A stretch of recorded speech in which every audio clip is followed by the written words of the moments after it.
India TV YouTube channel को subscribe करें और बेल आइकन दबाएं। आगरा के अस्पताल में ऑक्सीजन की सप्लाई रोके जाने से 22 मरीजों की मौत की खबर के बाद बड़ी कार्रवाई, सील किया जा रहा है अस्पताल। महामारी एक्ट के तहत दर्ज होगी एफआईआर। अस्पताल के डॉक्टर का वायरल वीडियो में कबूलनामा, 5 मिनट के लिए ऑक्सीजन बंद करने के मॉक ड्रिल से हुई 22 मरीजों की मौत। आगरा के डीएम ने ऑक्सीजन की कमी से 7 मौत की पुष्टि की, कहा जांच पूरी होने पर लिया जाएगा एक्शन। आगरा में ऑक्सीजन की कमी से मौत पर प्रियंका गांधी ने उठाया सवाल, पूछा अस्पताल में 22 मरीजों की ऑक्सीजन बंद कर मॉक ड्रिल करने का जिम्मेदार कौन है। राहुल गांधी ने कहा बीजेपी शासन में ऑक्सीजन और मानवता दोनों की कमी, दोषियों के खिलाफ तुरंत कार्रवाई की मांग की। आगरा के अस्पताल में ऑक्सीजन की कमी से मौत पर बोले यूपी के स्वास्थ्य मंत्री जय प्रताप सिंह, कहा जांच जारी है, जांच के बाद देंगे जानकारी। पीएम मोदी और महाराष्ट्र के मुख्यमंत्री उद्धव ठाकरे के बीच 1.5 घंटे तक चली बैठक, मराठा आरक्षण समेत 8 मुद्दों पर की चर्चा। डेलीगेशन के साथ पीएम हाउस पहुंचे थे उद्धव ठाकरे, उद्धव के साथ डिप्टी सीएम अजीत पवार और अशोक चौहान भी मौजूद थे। पीएम मोदी से मुलाकात के बाद बोले उद्धव ठाकरे, मराठा आरक्षण, मेट्रो शेड, तूफान ताउते, जीएसटी पर हुई चर्चा।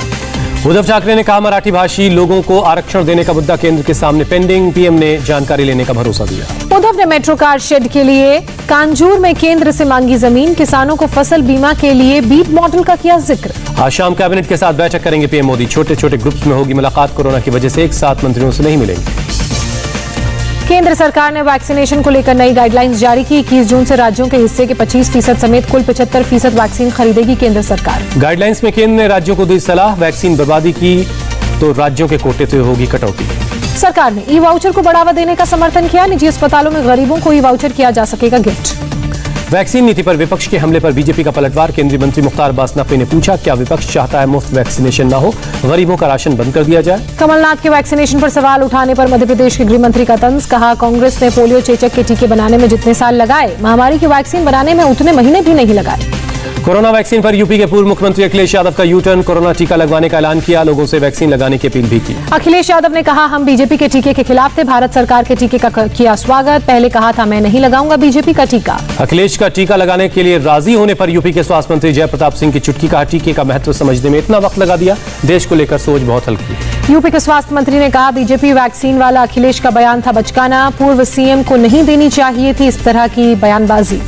यूपी के मंत्री सिद्धार्थ नाथ सिंह ने कहा बीजेपी वैक्सीन वाले बयान के लिए माफी मांगे अखिलेश, वैक्सीन नहीं लेने को कहकर अपने कार्यकर्ताओं को बहुत नुकसान पहुंचाया। समाजवादी पार्टी प्रवक्ता सुनील साजन ने अखिलेश का किया बचाव, बीजेपी को माननी पड़ी मुफ्त टीकाकरण की हमारी मांग, कहा। पंजाब में निजी अस्पतालों को वैक्सीन बेचे जाने के बाद बीजेपी का हमला तेज, पंजाब में घोटाले के BMW मॉडल का लगाया आरोप। बीजेपी प्रवक्ता गौरव भाटिया ने बताया BMW मॉडल का मतलब क्या है, बी मतलब भ्रष्टाचार, M से मुनाफाखोरी और W को वेस्टेज बताया। बिहार में कल से लॉकडाउन खत्म, शाम 5 बजे तक खुलेंगी दुकानें, आदेश अगले हफ्ते तक लागू। बिहार में शाम 7 बजे से सुबह 5 बजे तक जारी रहेगा नाइट कर्फ्यू, शाम 4 बजे तक खुलेंगे सरकारी और निजी दफ्तर। यूपी के सभी जिलों में कोरोना कर्फ्यू, लखनऊ समेत बाकी 4 जिलों से पाबंदियां हटाई गई। उत्तर प्रदेश में कोरोना टेस्ट बढ़ाने के बावजूद नए केसेस में कमी दर्ज की गई, 24 घंटे में हुए 2,85,000 कोरोना के टेस्ट, नए संक्रमितों की संख्या घटकर 797 हुई। सीएम योगी ने टीम 9 के साथ बैठक की, कोरोना के ताजा हालात की समीक्षा ली।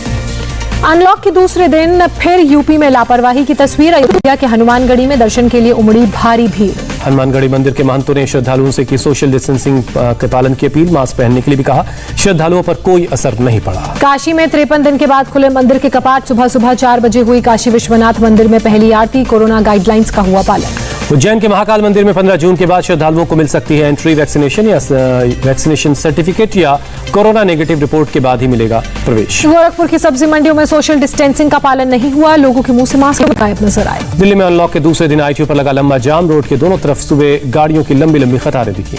मुंबई में भी अनलॉक के दूसरे दिन पहले दिन की तरह तस्वीर नजर आई, वकोला में हाईवे पर गाड़ियों की लंबी कतार। अनलॉक में मुंबई में भीड़ हुई अनकंट्रोल, दादर की सब्जी मंडी में उमड़ा लोगों का हुजूम, कोरोना नियमों की धज्जियां उड़ी। जम्मू में भी पाबंदियां हटते ही सड़कों पर भारी भीड़ उमड़ी, ओल्ड सिटी मार्केट में गाड़ियों की लंबी कतार। 68 दिन के बाद 1 लाख से नीचे पहुंचा कोरोना का ग्राफ, एक दिन में 86,498 लोग पॉजिटिव मिले। देश में कोरोना से 24 घंटे में 2,123 लोगों की मौत हुई, 46 दिन बाद वायरस से सबसे कम मौत। दिल्ली में कोरोना केस में भारी कमी, एक दिन में सिर्फ 231 लोग पाए गए पॉजिटिव, 24 घंटे में 36 लोगों की जान गई। महाराष्ट्र में 24 घंटे में 10,219 नए कोरोना के मामले सामने आए, 154 लोगों ने मौत उनकी। मध्य प्रदेश में कुछ ढील के साथ 15 जून तक बढ़ा गया कोरोना कर्फ्यू, शिवराज सिंह चौहान की कैबिनेट का फैसला। बिहार में बीते 24 घंटे में कोरोना के 762 नए मामले सामने आए। राजधानी पटना में सबसे ज्यादा 66 मामले। पश्चिम बंगाल में कोरोना के 5,887 नए मामले, 103 मरीजों की जान गई। तमिलनाडु में कोरोना के 19,448 नए मामले, 351 लोगों ने जान गंवाई। कर्नाटक में कोरोना के 11,958 नए केस, 340 मरीजों की मौत। कश्मीर के पुलवामा में क्रिकेट टूर्नामेंट का आयोजन करने वालों के खिलाफ केस दर्ज। 2020 क्रिकेट टूर्नामेंट के दौरान उमड़ी थी हजारों लोगों की भीड़। कोरोना नियमों की उड़ाई गई धज्जियां। मुंबई में कोरोना की नकली दवा बनाने और बेचने के आरोप में 2 गिरफ्तार, 22 लाख रुपए की नकली दवा जब्त। नोएडा और मेरठ की कंपनियां भी इसमें शामिल। जम्मू कश्मीर के राजौरी में पानी में चलकर वैक्सीन लगाने को जा रहे हैं कर्मचारी। 3 से 4 किलोमीटर तक पैदल करना पड़ रहा है सफर। ओडिशा के नयागढ़ में कोविड केयर सेंटर में दिखा खुशी का माहौल। सेंटर में धूमधाम से मनाया गया एक कोरोना मरीज का जन्मदिन। सेना की उत्तरी कमान की मुहिम। जम्मू कश्मीर के रामनगर में स्टेडियम में पूर्व सैनिकों के लिए चलाया गया टीकाकरण अभियान। राजस्थान के जालौर से आई एक दिल दहलाने वाली खबर। पानी नहीं मिलने की वजह से 5 साल की बच्ची की मौत हुई। नानी के साथ चल रहा था अस्पताल में इलाज। कोरोना काल में आने जाने का साधन नहीं मिलने से पैदल ही जा रही थी मासूम और उसकी नानी। 20 से 25 किलोमीटर सफर तय करने के बाद टूटी सांसें। केंद्रीय मंत्री जावड़ेकर ने 2 बूंद पानी न मिलने से बच्ची की मौत को बताया शर्मनाक। पूछा सोनिया, राहुल, प्रियंका चुप क्यों? महाराष्ट्र के अमरावती से सांसद नवनीत राणा को झटका। बॉम्बे हाईकोर्ट के नागपुर बेंच ने कास्ट सर्टिफिकेट को खारिज किया। नवनीत राणा पर है फर्जी दस्तावेजों पर जाति प्रमाण पत्र बनाने का आरोप। याचिका में दावा लुबाना जाति की है नवनीत राणा। सुप्रीम कोर्ट में न्याय की गुहार लगाएंगे नवनीत राणा। कहा हाईकोर्ट की बनाई कमेटी ने दिया था कास्ट सर्टिफिकेट। दिल्ली में गृह मंत्री अमित शाह से मिले शुभेंदु अधिकारी। बंगाल में चुनाव के बाद की हिंसा और बीजेपी कार्यकर्ताओं पर हमले के मुद्दे पर हुई चर्चा। पंजाब कांग्रेस में गुटबाजी खत्म करने के लिए बनी कमेटी कल सोनिया गांधी को सौंपेगी अपनी रिपोर्ट। कमेटी के सामने पेश हुए थे कैप्टन अमरिंदर सिंह और नवजोत सिंह सिद्धू। सड़कों पर आई पंजाब कांग्रेस की अंदरूनी लड़ाई। पंजाब के लुधियाना में सीएम अमरिंदर सिंह के समर्थन में लगे पोस्टर। समाजवादी पार्टी के नेता धर्मेंद्र यादव और 25,000 का इनाम। 7 पुलिसकर्मी सस्पेंड। यूपी के इटावा में कोविड नियमों का उल्लंघन करने का था जुलूस। स्वप्न दासगुप्ता, महेश जेठमलानी समेत राज्यसभा के 4 सदस्यों ने ली शपथ। उपसभापति वेंकैया नायडू ने दिलाई सदस्यता। जेल में सुशील कुमार के हाई प्रोटीन डाइट की मांग पर दिल्ली के कोर्ट ने अपना फैसला रखा सुरक्षित। कल आएगा फैसला। बिहार के बांका में मदरसे में ब्लास्ट। मदरसे की इमारत पूरी तरह से जमींदोज हुई। पुलिस ने पहली नजर में बांका मदरसे में ब्लास्ट का मामला करार दिया। फॉरेंसिक टीम को जांच के लिए बुलाया गया। ग्रेटर नोएडा के सूरजपुर इंडस्ट्रियल इलाके में फैक्ट्री में लगी भीषण आग। आसमान में ऊंची लपटें। दमकल की 15 गाड़ियों ने आग पर काबू पाया। शॉर्ट सर्किट से केमिकल फैक्ट्री में आग लगने की आशंका। फैक्ट्री में रखा सारा सामान जलकर खाक। एनसीपी नेता सुप्रिया सुले ने पुणे की फैक्ट्री का दौरा किया। फैक्ट्री में कल आग लगने से 18 लोगों की जान गई। पुणे की केमिकल फैक्ट्री में लगी आग के बाद सर्च ऑपरेशन जारी। फैक्ट्री के मालिक को समन।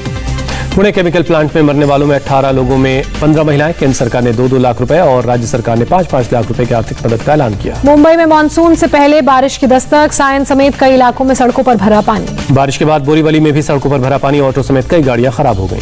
मौसम विभाग के मुताबिक मुंबई में मानसून के लिए मौसम अनुकूल। आज या कल मानसून दे सकता है दस्तक। कल सुबह केंद्रीय कैबिनेट की वीडियो कॉन्फ्रेंसिंग के जरिए होगी बैठक। कैबिनेट से पहले आर्थिक मामलों की कैबिनेट कमेटी की बैठक भी होगी। दिल्ली के सीएम अरविंद केजरीवाल ने पीएम मोदी को खत लिखा। घर घर राशन योजना को मंजूरी देने का अनुरोध किया। जुलाई से शुरू हो सकती है संसद की स्थायी समितियों की बैठक। गोपनीय जानकारी के लीक होने की आशंका से वर्चुअल सत्र खारिज हुआ था। आंध्र प्रदेश के मुख्यमंत्री जगन मोहन रेड्डी ने पीएम मोदी को खत लिखा। ग्रीनफील्ड कॉलोनियों में बुनियादी ढांचे के निर्माण को प्रधानमंत्री आवास योजना में शामिल करने की मांग की। भागलपुर में अतिक्रमण हटाने गई पुलिस। प्रशासन की टीम पर ग्रामीणों ने जमकर पथराव किया। सड़क पर से अतिक्रमण हटाने से नाराज हुए गांव वाले। कई पुलिसकर्मी जख्मी। कोलकाता में पश्चिम बंगाल के पूर्व मंत्री मदन मित्रा के पुश्तैनी मकान में लगी आग। पूरा परिवार सुरक्षित बाहर निकला। बुलंदशहर में बिजली के ट्रांसफर से उठी चिंगारी से लगी आग। सड़क पर खड़ी एक कार जलकर खाक हो गई। बुलंदशहर में दुकान खाली कराने को लेकर 2 पक्षों में जमकर मारपीट। लाठी डंडे चले। पुलिस ने मामला दर्ज किया। आरपीएफ जवान ने मुंबई के लोकमान्य तिलक टर्मिनस पर बचाई एक मुसाफिर की जान। चलती ट्रेन में चढ़ने की कोशिश करते वक्त फिसल गया था। उड़ीसा के कटक में पकड़ी गई 1 करोड़ की ड्रग्स। 3 गिरफ्तार। 1 कार, 1 मोटरसाइकिल और 4 मोबाइल फोन जब्त। महाराष्ट्र के चंदपुर में पंचायत का तुगलकी फरमान। गांव से बेदखल किए एक शख्स के अंतिम संस्कार में गांव वालों को शामिल नहीं होने दी का आदेश। बेटियों ने किया अंतिम संस्कार। पेट में घोपे हुए चाकू के साथ थाने पहुंचा एक युवक। घूर कर देखने के विरोध में युवक पर हुआ जानलेवा हमला। 7 आरोपी गिरफ्तार। पाकिस्तान में ट्रेन हादसे में मरने वालों की संख्या बढ़कर 62 हुई। 7 से ज्यादा लोग जख्मी हैं। भगौड़े मेहुल चौकसी ने पुलिस से शिकायत में कथित गर्लफ्रेंड बारबरा का नाम लिया। कहा बारबरा का घर में पहुंचे थे 8 से 10 लोग। उन्होंने पीटा। चौकसी की शिकायत के बाद पिटाई के बाद उसे अगवा कर नाव से ले जाया गया। नाव पर 2 भारतीय मूल के लोग भी मौजूद थे। कनाडा में सामने आया हेट क्राइम। ट्रक ड्राइवर ने मुस्लिम परिवार के 4 लोगों की कुचलकर जान ली। आरोपी गिरफ्तार। यरूशलेम में एक अस्पताल की पार्किंग में बना बड़ा गड्ढा। देखते ही देखते गड्ढे में समा गई कई कारें। कोरोना वायरस के स्रोत को लेकर अमेरिका ने चीन पर बढ़ाया दबाव। अमेरिकी NSA ने कहा चीन पर पारदर्शी और स्पष्ट सूचना के लिए बनाते रहेंगे दबाव। WHO ने कहा कोरोना वायरस के स्रोत पर और डेटा के लिए चीन को मजबूर नहीं कर सकते, नेक्स्ट लेवल की स्टडी का रखेंगे प्रस्ताव। कल अपनी पहली विदेश यात्रा पर रवाना होंगे अमेरिका के राष्ट्रपति जो बाइडेन। G7 में शामिल होने से पहले ब्रिटिश प्रधानमंत्री से करेंगे मुलाकात। G7 के बाद बाइडेन नाटो शिखर सम्मेलन और यूरोपीय संघ शिखर सम्मेलन में शामिल होने ब्रुसेल्स जाएंगे। 16 जून को जिनेवा में रूस के राष्ट्रपति पुतिन से भी मुलाकात करेंगे। संयुक्त राष्ट्र महासभा को मिला नया अध्यक्ष। मालदीव्स के विदेश मंत्री अब्दुल्ला शाहिद ने जीता चुनाव। यूएन की आर्थिक और सामाजिक परिषद के लिए भारत निर्वाचित। संयुक्त राष्ट्र में भारत के राजदूत ने मतदान करने वाले सभी सदस्य देशों का शुक्रिया अदा किया। फ्रेंच ओपन में 17 साल की कोको गॉफ ने किया कमाल, पहली बार क्वार्टर फाइनल्स में बनाई अपनी जगह।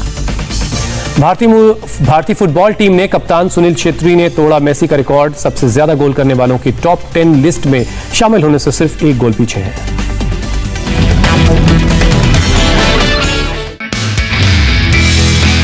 नमस्ते, मैं हूं मीनाक्षी जोशी। वीडियो और खबरों से अपडेट रहने के लिए India TV YouTube channel subscribe करें, बेल आइकन दबाना ना भूलें। जुड़े रहें इंडिया टीवी के साथ।